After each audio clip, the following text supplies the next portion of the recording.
Hello everybody and welcome back to my channel.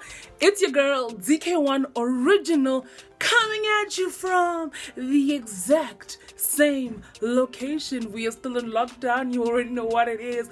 The location is never gonna change.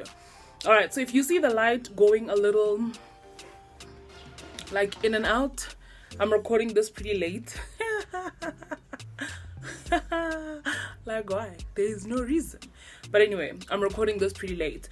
So I'm still doing the series on recovering after a relationship. And can I just say, like, wow, guys, thank you so much. The feedback has been like so positive. The feedback has really been really been really cool, and thank you so much. And like, a lot of people are watching the video, they're interacting with it, so I'm glad that it's helping anybody out there. And I think one of my hopes has always been that through my journey that I would be able to help some people, and through my journey that I would be able to inspire some other people to know that, listen man, there's no such thing as time wasted, and as long as you're alive, you still have time and opportunity to completely turn your life around. All right, so what I want to talk about today is a little bit difficult, and I've been like really struggling with it a lot, and I honestly didn't know how I'm even gonna get started on it, but yeah, here we are. So today I want to talk about the healing process, but the reality of the healing process. I think, like myself included, when I was just getting out of my relationship, and throughout from all right, my thoughts are a little bit all over the place. So for me, the healing process was not, I don't want to say was, it's definitely ongoing. And I think that was something that I did not expect. I thought that I would go through it and then it would be over and then I would just move on. But I have discovered that that is not necessarily true. That is not necessarily how it works. And I've had to learn and I've had to unlearn a lot of things within that particular space. And just okay, so healing. So I want to break this particular part into two parts. I want to break it into the messy part of healing and then the beautiful part of healing, because healing is messy, it's unpredictable, you never know. It's good one day and the next day it's the absolute bottom, so you literally never know. So the messy part of healing, and then I want to talk about the beautiful part of healing, the rediscovering yourself, the finding yourself again, because I don't want to make it sound like healing is just a mess and there's no good part of it, because that's not true. There really is an aspect, there really is a part in healing that is so beautiful, that is, for me, was so unexpected, and I loved going through it. And as much as it hurt sometimes, it was so amazing to rediscover myself, rediscover my dreams, my hope, my aspirations. It was so beautiful to see that I can do things that I never thought that I could. It was so beautiful to watch and see that in that place of drowning and not being able to breathe, that you can actually muster up the courage and pull yourself up. So there's definitely a beautiful aspect of it, but there's also a very messy part of it. And today I just want to speak about the messy part of healing. So for me, last year I was very present. I was very present in my breakup. I was very aware of every single detail. I struggled with depression last year.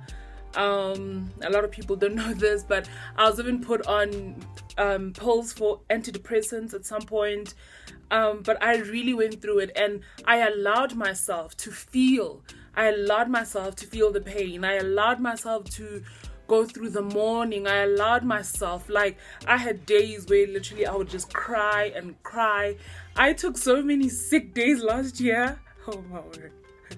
I took so many sick days because literally there were days where emotionally I just couldn't do it, and I knew that there was no ways that I was gonna make it in the day. And you know, the work I did last year, I worked with people, and it was sometimes very difficult to be in a place where you work with people and you are going through it. And you know, it was sometimes very tricky, and I literally would take a sick day where I would stay at home so that I could just feel all of it, where I could just feel everything. Like, oh my word, like, I remember, man, I still remember the moment. I still remember the moment when I realized that this is not gonna work. There's no way that we are gonna fix this. There's no ways that we're coming back from this. I remember that day so well. I remember the conversation. I remember the feeling that I felt. I remember even going into that conversation. I remember being so afraid. I was so scared. I was terrified. And even though I was asking questions, oh my word, every single answer was like a blow in the gut. It was because I knew, but talking about it and having it being affirmed, like, I went through so many emotions. And here's the truth. The truth is this, is that healing is not easy. Healing is hard. And the process is messy. The process is unpredictable. The process it's difficult. I have never cried as much as I did last year. And you know, it wasn't tears of feeling like, I don't know how to describe it, but it wasn't tears of like giving up. It was like knowing that it's necessary, but knowing that it's gonna hurt just as much. So when you go through a breakup, it's like a death that happens. I don't have a better way of putting it. But it's basically like a type of death that happens. And in that death, you have to still keep living. And the thing about a breakup is that it's so unpredictable, because at that point, you don't know anything. And you must understand, for me, I had been in this relationship for 10 years at the time. Because we got together when I was 19. 10 years is a long time. 10 years, you become familiar, you become comfortable. And honestly, for a long time for me, that was the one thing that helped me in there, was just like, I know this, you know what I'm saying? Literally, I remember a year where I went through, I don't like this, I don't like how I feel, I don't like what's going on, but this is all I know, and let us try to fix it. And in me healing as well, it was me learning that I had so many insecurities. I began comparing myself to other people. I began thinking that something was wrong with me, because why? Yeah, I began thinking something was wrong with me. I began thinking nobody else is gonna love me, no one else is gonna accept me.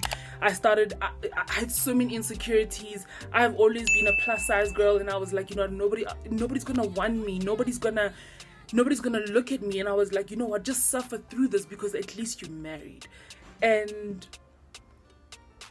you know, and I would also say things to myself like, you know, he will change at some point, and he will love you. He will look at you the same again. And I remember I would fight so hard, and I would ask, and I would beg to be loved, and I would beg to be seen, and I would beg, and I would beg and I would do whatever it took, and having to undo and having to unlearn those coping mechanisms was hard. Was so hard. Having to understand that beauty is not limited, having to understand that you can never compare yourself with another person, because you are unique and you are special exactly the way that you are. There's nothing wrong with you. And I think for me, one of the hardest things was learning that there's nothing wrong with me, and learning that, you know what, that I can be loved. And I remember I literally went through a season in my life where I didn't even bother in my appearance, because I was like, what good is it? Like, it doesn't matter, you know, like, I don't do anything, because, you know, just like, screw it. And having to unlearn all of those negative ways of thinking, having to unlearn, having to deal with the insecurities, having to deal with feeling inadequate. Honestly, like, literally, I was at a place in my life where I thought death would be better. And I thought none of it matters. I literally believed that my life was over. I literally believed that there was no point living beyond this thing. And I was in such a messy place, and I was in such a dark place. And I think that's the one thing that you have to learn about healing, is that, you know, first of all, that process is ongoing. Because sometimes you will have a trigger and then you are right back there. You know, sometimes literally I had to mute people, I had to block people on social media, I had to stop watching certain things, I had to unfollow certain people. But I literally had to come to a place where I was aggressive in working with myself. And here's one thing that I will tell you. I remember I saw a transitioning coach, and this is one thing that this is one thing that I believe in: therapy, or see somebody, talk to somebody. Because literally I was in such a dark and heavy place. And you know what, guys, I just want to even take this moment to just be like, shout out to my best friend, because she was there for all of it. She was there for the good, the bad, the ugly, the not so pretty. But my friend was just there through all of it, and she would let me vent, and she would let me speak, and she would let me be. And oh my word, Tendonage, I appreciate you so much, girl. Like, you know, she would just let me. And I remember there were so many times where literally I would just go to her house because I literally had nowhere else to go, and I would just sit there because I literally couldn't go home. And because I didn't like, I couldn't go home because I didn't feel like I didn't feel like I had a safe place. And you know what, her home literally became a safe place for a couple of hours, where I knew that I could just be myself, and I could rest. No fighting, no nothing. I could just be there and I could rest, and she didn't expect anything from me, and she would just be there with me. And you know, and I really, really appreciate that. And I pray that, you know what, even you yourself will have someone like that. And if you don't have someone like that, please don't ever be afraid to reach out or look for somebody. And you would be surprised how much your friends are willing to help. And I know, like, for me, there were so many of my friends that were even angry at me that I didn't like talk to them, or I didn't say anything, and that I just like went through it by myself. But for me at that moment, it had to be done. Also because me and my ex's worlds were so intertwined, and I didn't want to make it awkward, you know. Like, when I say intertwined, I mean like every aspect of our lives were just like, you know. So and I don't want to make people feel like they need to pick like sides. Still not about that. So yeah. Okay, so this video was a little bit all over the place because I was really trying not to get emotional throughout the whole thing, because literally there are moments when I think back, or when I consider where I was last year, and really, and I said this to one of my friends this week, I was like, there was a time where I didn't think that I would ever be okay. There was a time where I really felt like my whole world was falling apart. I really did not think that there would ever be a day where I stood and I would be able to talk about this, or that there would be a day that came that I would be okay enough to even just have a conversation about it. So the fact that I'm here, the fact that I can talk about it, for me is it's also such a testament of the power that you possess within yourself as well. That when you decide, when you choose to live, when you choose to fight, that you can get through anything. And understand that going through that healing, allow yourself, let yourself feel the pain, let yourself feel the hurt, let yourself mourn, let yourself go through all of it, the confusion, the questions, go through it. Cry, just whatever, however it looks for you. And that's the thing, it's different for every single person. However it looks for you, go through it and allow yourself to go through it, because it is in you going through it like that, it is in you letting yourself feel like that you're really gonna come out the other side and feel alive again. And it's possible to come out the other side and feel alive again. And you know what, the healing, guys, it's messy, it's ongoing, it's a process. So don't rush it. Don't, for some people it takes longer. And I remember there was a time where I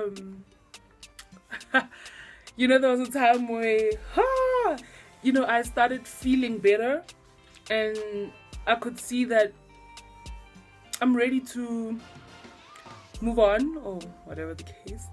And I remember I felt bad, and I was like, wow, this is soon, I didn't expect this. And I want to tell you something. Don't allow timelines to dictate how you heal. Your timeline is unique to you, and the way you heal is going to be unique to you as well. So allow yourself to go through it the way that you are going through it, and the way that you are healing through it. So for me, I remember thinking to myself, I remember seeing this particular gentleman, and I remember thinking, oh my god, he's so cute, whatever. And I felt bad, and I was like, oh DK, give yourself time, jeez Louise. And I remember, I think I read this somewhere, and I remember it's become such a anchor thing for me, is that some things are not meant to be mourned, and we mourned it, we hurt, we moved on, and that's okay. It's really okay. You deserve happiness, and allow yourself to get in to your new season. But okay, so the next video, I will talk more about that process of healing and rediscovering, and just healing and rediscovering and finding happiness again. Guys, there's happiness again. And honestly, once I made that difficult decision, and once everything happened, I'm not even gonna lie, I'm happy. I'm happy, and I didn't even know. I had become so used to being sad that when I became happy again, I was like, wow, is this what it is to be happy? This is wild. But just being happy, no pretense, nothing. It's really good. And I pray for every single one of you that you will discover that, and that you would find happiness again, and that you would find peace again, and that you would find healing, and that you would rediscover yourself outside of the context of your relationship, or outside of the context that you think identifies who you are, and that you would rediscover yourself. And I pray to God every day that I never lose that girl again, that I never lose touch with myself like that ever again. Alright, so next time we will talk about the beautiful part of healing. I hope this was helpful. I felt like I was all over the place, but I hope that it was helpful. I hope that you guys picked up something. Let me know in the comment section down below, what has been your process in healing? What has been your what has been your journey in it and whatever. But interact in the comment section down below. And until next time, I will see you. Please, if you have not yet done so, please make sure that you are subscribed to this channel. Thank you so much for all the new subscribers. Hello guys, hey, I see you. Thank you so much guys for the new subscribers. Thank you guys for commenting on my videos. Thank you for liking. Thank you for, you know, everything. Thank you for coming back time and time again and watching my videos. I really appreciate you guys. Road to 1K in full effect. So if you have not yet done so, please make sure that you subscribe to this channel. Follow me on all my socials, Dk1original across the board. And until next time, I love you all so very much. Bye.